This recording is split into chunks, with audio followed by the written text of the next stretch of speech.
looking at this Georgia team, obviously we had no question that they were going to beat Vandy. They were a 35-point favorite, but they almost doubled that. And 62-0. Nobody else is beating Vandy quite that bad. So it was just a day to get a ton of guys reps, see some young guys. I think 9 different players carried the ball out of the backfield. Obviously, Stetson Bennett was able to get into the game. I don't know if Carson Beck did as well, but get their reps against Vandy. So it was one of those kind of days. Yeah, to be honest, it was 2 years of pent-up aggression built up against Vanderbilt after they skipped out not once but twice last year because of COVID situations. And so I think the guys on the Georgia team had a little bit of revenge that they wanted to give, and they did. And in my opinion, we see these revenge games, or we see these games that Georgia's supposed to just blow out opponents, and usually it's like 42-0. But it takes all 4 quarters to get to that 42-0 score. But Georgia put on the pressure, scored 35 in the first quarter, and probably could have scored 56 in the first quarter if they kept the pedal down. But instead, Kirby Smart did it in I wouldn't say classy way, but in a respectful way in terms of putting in the backups and letting them get reps and stuff. But overall, Georgia never let off that throttle. They continued to push it down the entire game, and that's something that I really was impressed to see, because usually Kirby lets off, and that's usually when teams score on us late in the ball game. And another game that this defense didn't allow an offensive touchdown. So it's really impressive, and I'm excited. It's just each week I'm just like, all right, we're going to see some kind of mistakes.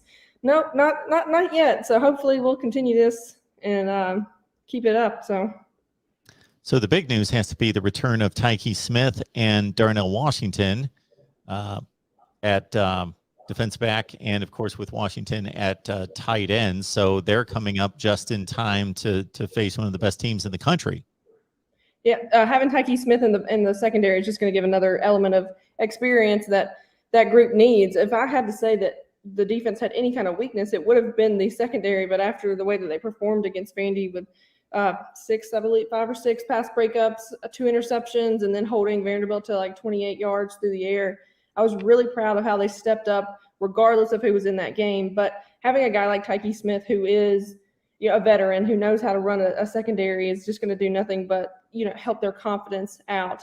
And then having another weapon like Darnell Washington, I think it's 6'7", 260 or something like that. He's just a big target.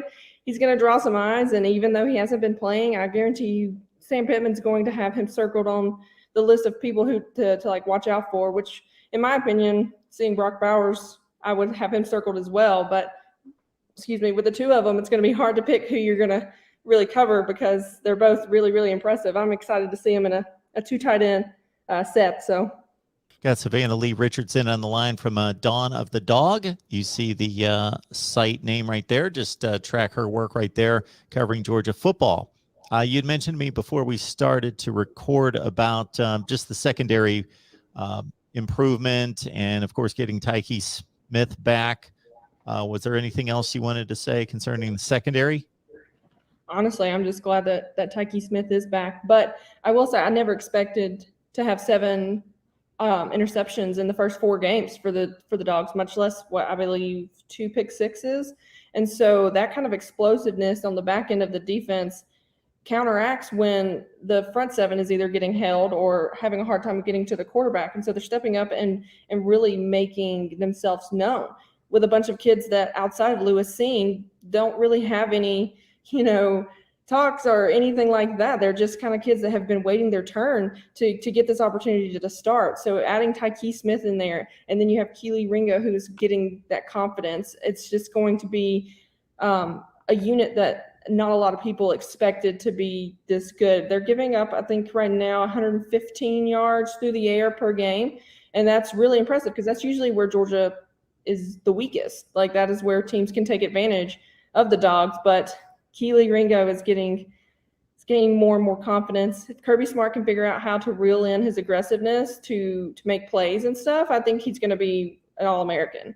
I also think Lewis Cine could be an All-American too if he continues to play the way he is. He leads the team in tackles right now at 19, tied with Channing Tindall. So I expected them to kind of have some growing pains, but there's only been a handful of games that they've kind of seen some blow ups with Amir Speed at the UAB or no, South Carolina game, where they gave up the one offensive touchdown pass.